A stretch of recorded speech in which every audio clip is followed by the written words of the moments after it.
When you're in a defensive position, one of the options that you have is to play your forehand high down the line. I mean, you can play it cross court as well, but I like the high down the line forehand because it oftentimes will go to the righty's backhand. So let's look at the video here.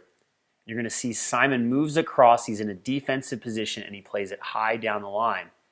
And from there, because he executes the shot, he's able to go offensive on the next ball. Let's watch this again. So Simon hits a ground stroke, even a high ball there. Then he goes high down the line right here. So you can see that he's several feet behind the baseline. Okay, he's not in an offensive position. This is the time for him to hit the ball high in the air, well above the net, and have it drop close to the baseline. Very, very important to master this shot when you're in a defensive position. And because he's able to hit this ball, he hit it close to the sideline.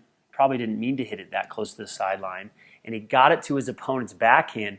Now he can anticipate a ball somewhere in this part of the court, and if he has time, he can run around his backhand and hit his forehand, and that's what you're going to see him do right here. So let's watch this next shot. He has time, the ball's in the middle, he's able to go offensive with his forehand, but it was all set up when he was in a defensive position. He was able to neutralize that shot to get to an offensive position on the next ball.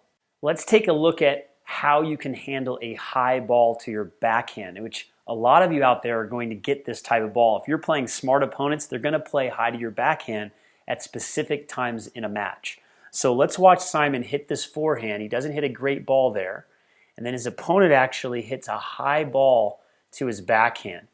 You can see how Simon is several feet behind the baseline. He's not in an offensive position. The ball is above the shoulder. This is not ideal, but you will find yourself in this position at times. So what you've got to do when you're back deep is you've got to hit the ball high over the net and focus on depth. Now, ideally, you'd want to hit that ball cross court to the backhand, try to get it high to the other opponent's backhand, but sometimes that's not realistic.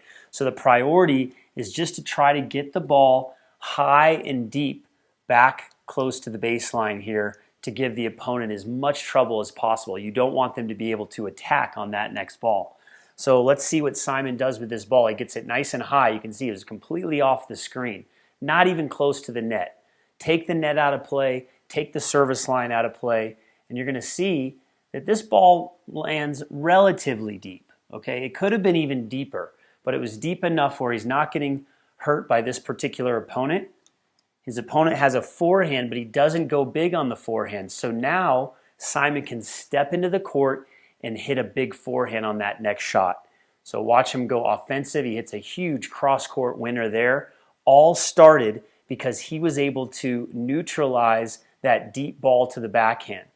So if you're struggling with that deep, high backhand, if you're back in this position of the court, you've got to focus on height and depth and just play defense so you can neutralize it. And hopefully, if you get the ball deep enough, high enough, and you can even push your opponent back, you'll be able to go offensive on the next shot.